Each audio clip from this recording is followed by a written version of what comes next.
रक्षाबंधन का पर्व, श्रावण का महीना, जनकपुर के समीप एक गांव में रहने वाली विधवा ब्राह्मणी का एकमात्र बेटा प्रयागदास। प्रयाग सबने राखी बांधी, बहनों ने अपने अपने भाइयों के हाथ में राखी बांधी। प्रयाग को किसी ने राखी नहीं बांधी। सभी होते हैं रिश्तेदार, जबकि जर पास होता है और बिगड़ जाता गरीबी में जो रिश्ता खास होता है। प्रयागदास रोते हुए आए, मां मुझे किसी ने राखी नहीं बांधी। मां ने आंखों में आंसू भरकर कहा कि बेटा तुम्हारे कोई बहन नहीं है, बहन होती तो तुम्हें राखी बांधती। मेरे कोई बहन नहीं है। अब नन्हा सा बालक, 9 वर्ष का बालक, वो कहे कि जब सबके हाथ पांव नाक कान है तो मेरे हाथ पांव नाक कान है, और जब सबके बहन है तो मेरे बहन क्यों नहीं है। मां कैसे समझाती, और बालक रोए। अंत में मां ने कहा कि बेटा तुम्हारी भी बहन है, पर वो यहां नहीं है, अभी अपनी ससुराल में है। मेरी बहन का नाम क्या है। मां कहती बेटा तुम्हारी बहन का नाम सीता है। उनकी ससुराल कहां, अयोध्या है। मैं जाऊंगा। मां बोली अभी नहीं, तू और बड़ा हो जा, फिर मैं ले चलूंगी तुझे। लेकिन बालक के मन में यह भाव, मेरी बहन, और मां ने केवल जनकपुर के नाते कह दिया, मिथिला के नतवा से बढ़ी गेले शान है। मिथिला के नाते से ये शान बढ़ती।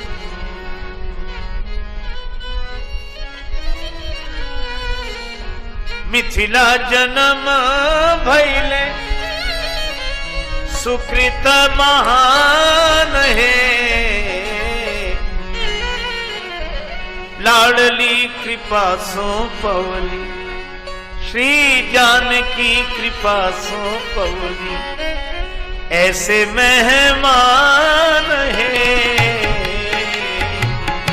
लाडली कृपा सो पवली, ऐसे मेहमान है, लाडली कृपा सो। श्री जानकी जी की कृपा से ऐसे मेहमान मिले, और जानकी जी हमें मिली जनकपुर की कृपा से।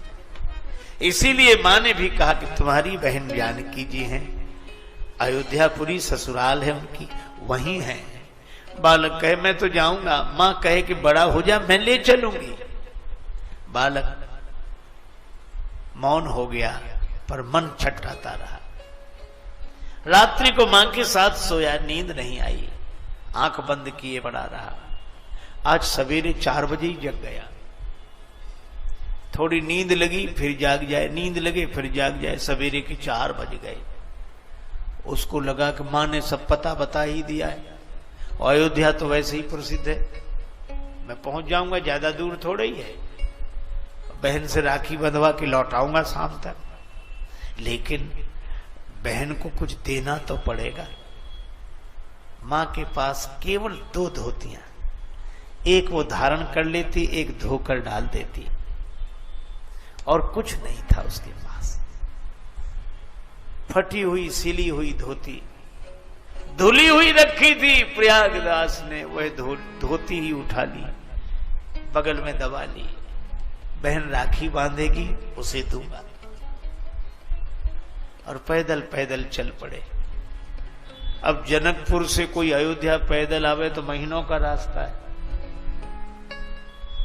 थोड़ी दूर ही चले, थक गए, सोचा आराम कर लूं फिर चलूंगा। एक पेड़ के नीचे आंख बंद करके सो गए, धोती सिरहाने रख ली, नींद लग गई। जब भगवान का कोई बनता है तो भगवान उस नाते को निभाते हैं। भगवान बोले जे तो चले विनीत तू जगतज मेरी ओर, तू संसार छोड़कर जितना मेरी ओर चलता है, तेते पग मैं भी धरूं करूं कृपा की कोर। उतने चरण मैं भी रखता हूं। भगवान जितना मैं चलूंगा उतने ही चरण आप रखेंगे तो कल्याण कैसे होगा? नहीं नहीं, चिंता की बात नहीं। एक चरण तेरो परे मम हित चित पे छूछ, और मेरो चरण बढ़ाई वो राजा बलि से पूछ। मैं जब चरण बढ़ाता हूं तो राजा बलि से पूछो। प्रयागदास सो गए, वृक्ष के नीचे आंख लग गई थी। नाम ना भूल जाऊं, सीता। सीता, अच्छा बहन का नाम सीता, बहनोई का नाम राम। सीताराम सीताराम सीताराम। सो गए। आश्चर्य, सोए थे वृक्ष के नीचे, और जब जागे तो सरजू किनारे वृक्ष जो उठे, भैया ये तो नदी है और ये नगर है। ये नदी कौन सी? लोगों ने बताया सरयू नदी है, और ये अयोध्या नगरी है। प्रयागदास ताली बजाकर बोलो आ गए। वही मां से मैंने कहा था ज्यादा दूर थोड़े ही है, अभी पहुंच जाएंगे। अब सवेरे निकले थे 9-10 बजे, तो अयोध्या पहुंच गए। अब सबसे पूछे, जो भी मिलता उसी से पूछते, भैया हमारी बहन सीता का मकान कहां है? अब साधु संत कहें मकान थोड़ा ही, मंदिर है उनका। और ये कहें मंदिर, अरे वो कोई देवी देवता थोड़ा ही है, हमारी बहन है। राखी बांधने नहीं आई तो हम आ गए, मकान बताओ। महात्मा कहे मकान तो, अरे बहनोई का नाम राम है। हाँ वही तो हम कह रहे हैं, उनका मंदिर है कनक भवन, सीताराम जी का मंदिर। किसी को प्रभु मिलते हैं वन में, किसी को मिलते अपने मन में, और जिसको जहां मिले सो जाने अपने, तो प्रभु कनक भवन में। वो कहे कनक भवन में होंगे तो ठीक लगा, हमारे बहन बहनों ही अलग हैं, उनका मकान है, हमें पता नहीं। कुछ लोग कहते पागल है, पर इन्हीं बिगड़े दिमागों में भरे अमृत के लच्छे हैं। इन्हें पागल ही रहने दो, ये पागल ही अच्छे हैं। किसी ने कोई पता नहीं दिया। अब तो ये सोचने लगे, मां ने इसीलिए मना किया था तो मत जाओ, इसीलिए मना किया था। बताओ, वो ऐसे राजा हैं, उनके डर से सब ऐसे ही घूमते हैं। अब संत तो त्यागी, कपड़े भी नहीं पहनते, चुपचाप रहते हैं, थोड़ा बोलते हैं। मैं मकान पूछता हूं, मंदिर बताते हैं। शाम हो गई, पूछते पूछते भूख भी लग रही थी। चलो लौट जाएंगे, सवेरा होते ही लौट जाएंगे। वशिष्ठ कुंड के पास एक नीम वृक्ष के नीचे आंख बंद हुई, सो गए। अर्धरात्रि के समय में अचानक प्रकाश हुआ, आंख चौंधिया गई। आंख खुली तो देखा एक हाथी झूमते हुए आ रहा है, झूमता आवे, और हाथी पर विराजमान भगवान श्री सीताराम जी, श्री सीताराम, और उस हनुमान जी के महावत, उस हाथी के महावत श्री हनुमान जी। सेवक पीछे पीछे आ रहे हैं। इसने जो दृश्य देखा तो चौंका। हाथी को देखकर समझ गया, नाराज हो गए, इसलिए सोचते हैं रात में ही हाथी से कुचलवा दो इसे।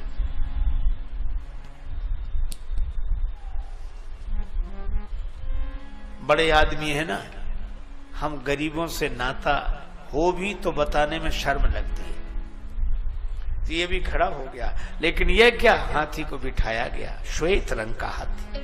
हाथी बैठा, सीढ़ी लगाई गई, और सीढ़ी से भगवान श्री सीताराम जी उतरे। प्रयागदास के पास जाकर खड़े हो गए। इतनी सुंदर दिव्य दंपत्ति का दर्शन की झांकी देखकर आनंद मग्न हो गया। राम जी ने मुस्कुरा कर कहा, भैया प्रयागदास। प्रयागदास क्योंकि ये तो हमारा नाम भी जानते हैं। श्री सिया जी की ओर देखकर कहा, ये तुम्हारी बहन है। प्रयागदास ने हाथ जोड़े लेकिन कहा, ये मुझे लगता नहीं है कि मेरी बहन है। क्या तुम अपनी बहन से पहले भी कभी मिले हो? नहीं, मिल तो पहली बार ही रहे। फिर कैसे कहते हो ये तुम्हारी बहन नहीं है? राम ने कहा, बहन सीता तुम्हारी यह। बाल ने कहा कि समझ में ना आता है। क्यों? जब भाई को बहन मिलती है, विरह व्यथा से चरणों में लोट लोट कर रोती है बहन जब भाई मिल जाता है। भाई को देखकर बहन छाती से लिपट कर रोने लगती है। अगर ये मेरी बहन होती तो ऐसे खड़ी रहती? सीता माता के आंसू भर आए। भूल गई मैया पर भैया हमें भूले नहीं, भैरव सिया के उर्भाव भर आता है। रोने लगी सीता आंसुओं से पग धोने लगी, भाई भगनी का भगवान धन्य नाता है। श्री सीता जी ने राखी बांधी प्रयागदास के हाथ में। प्रयागदास का सिर झुक गया, आंसू बरसने लगे। धोती जो धुली हुई फटी सिली हुई साथ लाए थे, सिर झुकाकर वो धोती ही ऊपर कर दी। बहन, यह तुम्हारे लिए।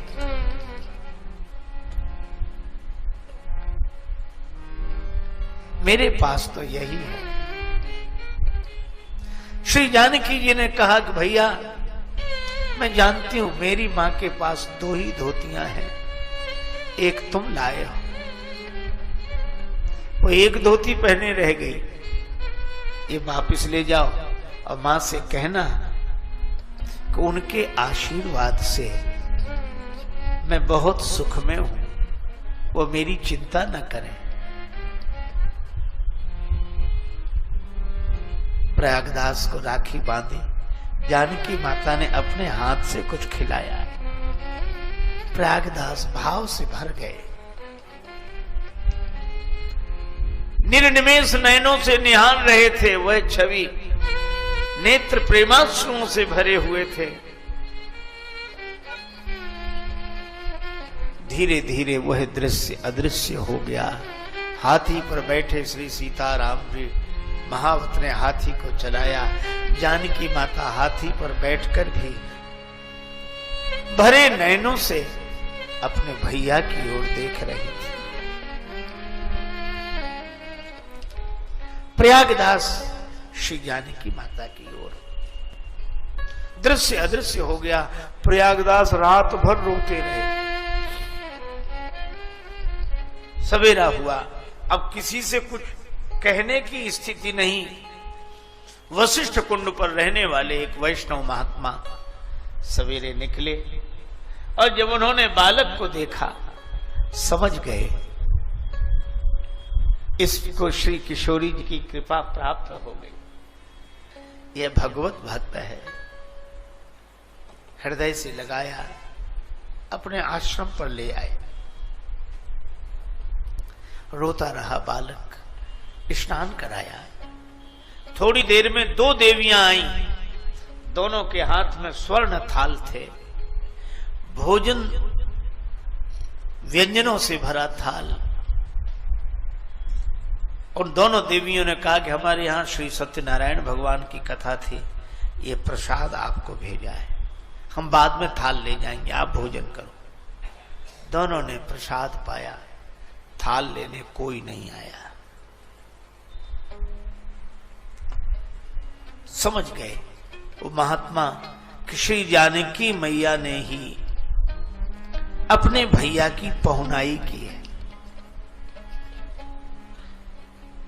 रात भर रहे। दूसरे दिन सवेरे सवेरे महात्मा बोले, ये थाल तुम्हारे कारण आए, तुम ले जाओ।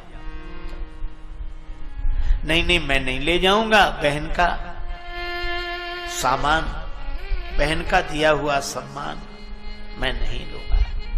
न प्रयागदास ने थाल स्वीकार किए, न महात्मा ने। दोनों ने सलाह करके वो दोनों स्वर्ण थाल वशिष्ठ कुंड में डाल दिए। मां ने जो देखा बेटे को हृदय से लगा लिया। मेरे लाल, कहां गया था तू?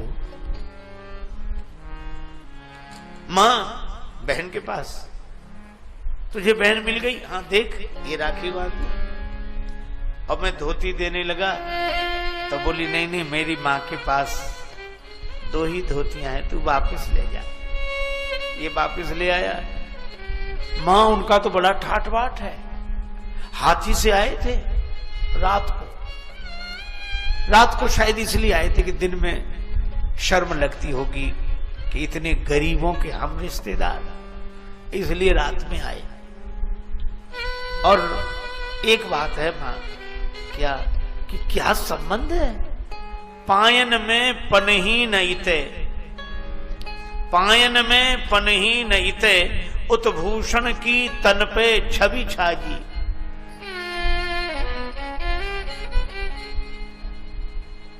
पायन में पनही न इते, उत्भूषण की तन पे छवि छाजी। और जाहे विनीत लिखी धरनी, तेही की भगनी गजराज बिराजी। हमारे भाग्य में धरती लिखी है और हमारी बहन हाथी पर बैठी। मान की बात नहीं, मन में चित में एक चोट लगी मुहे मांझी। और बात कहीं बहनी दुई चारी, पे बोले नहीं बहनोई मिजाजी। पर मां ने आकाश की ओर देखकर आंसू बहाते हुए हाथ जोड़े। वंदे विदेह तनया पद पुंडरीकम। श्री जानकी जी, आपने संबंध की लाज रख ली। अब प्रयागराज का मन घर में नहीं लगता, अब उन्हें लगता बहन के पास जाए। बड़े हुए तब समझ में आई बात, अब क्या करूं? मां अस्वस्थ रहने लगी, सेवा करते रहे। जब मां का शरीरांत हुआ तब अंतिम संस्कार भोज भंडारा करके जन्मभूमि को प्रणाम करके अवध आ गए। अवध में एक वैष्णव संत से दीक्षा ले ली। दीक्षा लेकर श्री सीताराम जी का भजन करने लगे। नित्य कथा सुनने जाते, सीताराम सीताराम सीताराम सीताराम करते रहते। एक दिन भगवान की कथा में सुन लिया कि राम जी को वनवास हो गया, राम जी वन में चले गए। श्री जानकी जी भी साथ गई और लक्ष्मण जी भी साथ गए। ये कथा में सुना, अब बड़बड़ाने लगे, क्या हो गया है इनको? किसके घर में झगड़ा नहीं होता, पर इतने छोटे से झगड़े के कारण कोई वन में जाता है? पर कोई समझाने वाला भी तो नहीं था इन्हें। खुद गए तो गए, हमारी बहन को भी लेकर गए। और लक्ष्मण जी वो तो वैसे ही बड़े क्रोध में हैं, वो ही ले गए होंगे सबको। मिले तो फिर मैं बात करूं जरा इससे। रोते जाए। व्यास जी से पूछा, वन में गए? हाँ गए हैं ना, तो कहां होंगे इस समय? यही अंतर है, हम लोग कथा को जानते हैं पर भक्त लोग कथा को जीते हैं। कहां होंगे इस समय? व्यास जी ने सोचा ये बड़ी कठिनाई, पर उन्होंने कह दिया चित्रकूट में। अच्छा चित्रकूट में, तब ठीक है। जब किसी से कुछ नहीं मांगा, अब मांगने लगे, जो भी बोलता भैया कुछ दे दे। क्यों? अरे अब कलह किसके घर में नहीं होता? वो देखो सीताराम जी, वो बहन भैया, बहन और हमारे बहनों दोनों चले गए, लक्ष्मण भैया भी गए संग में। अब पछताते होंगे बेकार वन में आए। कितना कष्ट है वहां वन में, न बिछाने को न ओढ़ने को, नंगे पांव विचरण कर रहे, आज इस वृक्ष के नीचे कल उस वृक्ष के नीचे। तो अब उनके लिए कुछ इंतजाम करना है। लोग प्रसन्नता से देते, संत मांग रहे हैं। पैसा इकट्ठा किया, 3 जोड़े जूते बनवाए, 3 जोड़े पलंग और 3 जोड़े गद्दा, तकिया, रजाई आप आश्चर्य करोगे, इन्हें हम लोग पागल समझते हैं। ये तीनों पलंग, जूते, रजाई, गद्दा सब अपने सिर पर रखा और अयोध्या से पैदल पैदल चित्रकूट के लिए चले। बीच में रुक जाते, फिर सीताराम सीताराम करते, फिर आगे चलते, फिर सीताराम सीताराम करते, फिर आगे चलते। चित्रकूट में फटिक शिला के पास मंदाकिनी गंगा के किनारे सामान उतार कर रखा। अब कहने लगे, कहां हो, आ जाओ, हम जान रहे हैं कि हमारे डर से छिप गए हो। सोचते होगे पता नहीं क्या क्या कहेगा। कहना तो बहुत कुछ था, क्रोध भी बहुत था, लेकिन अब मैं कुछ नहीं कहूंगा। आ जाओ, मिल जाओ, मिलो। अब बहुत पुकार लगा मैं, नहीं आए भगवान, नहीं आए। तो सामान वहीं रखकर फिर उठाया सामान, नदी के उस पार चित्रकूट के जंगल में घुस गए। अब घोर जंगल मंदाकिनी के उस तरफ। कहां हो, मिलो मिलो, छिपने से काम नहीं बनेगा। और जब उस जंगल में घुसे तो भगवान श्री सीताराम लक्ष्मण जी के साथ प्रकट हो गए। प्रकट हो गए तो चरणों में गिर गए, रोने लगे। आप भी, किसके घर झगड़ा नहीं होता, ऐसे बढ़िया महल छोड़कर जंगल में चले आए। ये देखो कितना कष्ट है। आप बहुत, हम आपके लिए पलंग लाए हैं, एक एक पलंग ले लो। ये जूते लाए हैं, ये कपड़े लाए हैं। भगवान राम ने कहा कि भैया आपने कष्ट तो उठाया, लेकिन हम पिताजी के वचन से वन में आए हैं। हम जूते नहीं पहनेंगे, पलंग पर नहीं बैठेंगे, हमारा नियम है। तो उलाहना देते हुए बोले, पलंग पे न बैठेंगे न पहनेंगे जूते, बड़े व्रतधारी के बेटा बने। ये कोई बात हुई? कष्ट पा रहे हो, ये स्वीकार करो। और रोने लगे। श्री जानकी मैया ने कहा कि भैया बहुत दुखी हैं, इनको आप अपने साकेत का वैभव दिखा। तो वहीं ऐसा चमत्कार हुआ कि बड़ा दिव्य सिंहासन श्री सीताराम जी विराजमान, यहां से वहां तक सेवक सेवकनी और आरती करने वाले, पूजा करने वाले, चमर डुलाने वाले, स्तुति करने वाले। और जो यह दृश्य देखा सो हाथ जोड़ के बोले कि तुम तो बड़े ठाठ से रहते हो, इतना सुख तो कहीं किसी को नहीं। अच्छा एक बात बताओ, इतने सुख से रहते हो तो ये दुनिया वालों को पागल काहे को बना रखा है?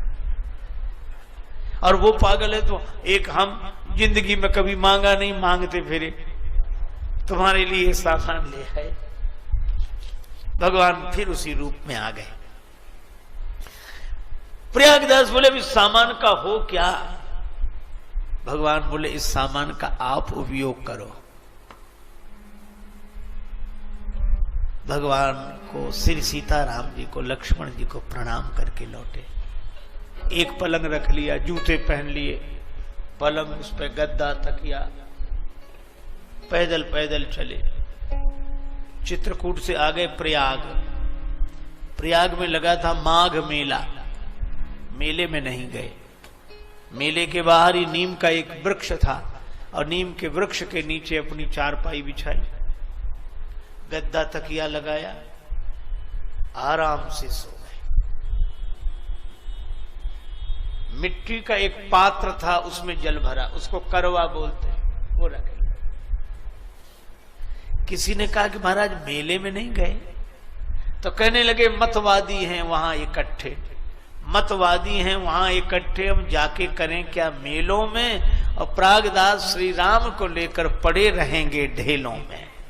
हम तो सीताराम जी के अलावा किसी को नहीं जानते, कुछ हम जानते नहीं, कुछ आता नहीं, बलराम सीताराम। किसी ने कहा कि ढेलों की बात कर रहे हो, पलंग पर सो रहे हो, ये गद्दा तकिया लगाए और ये जूते, ये महात्माओं के रहने का ढंग है?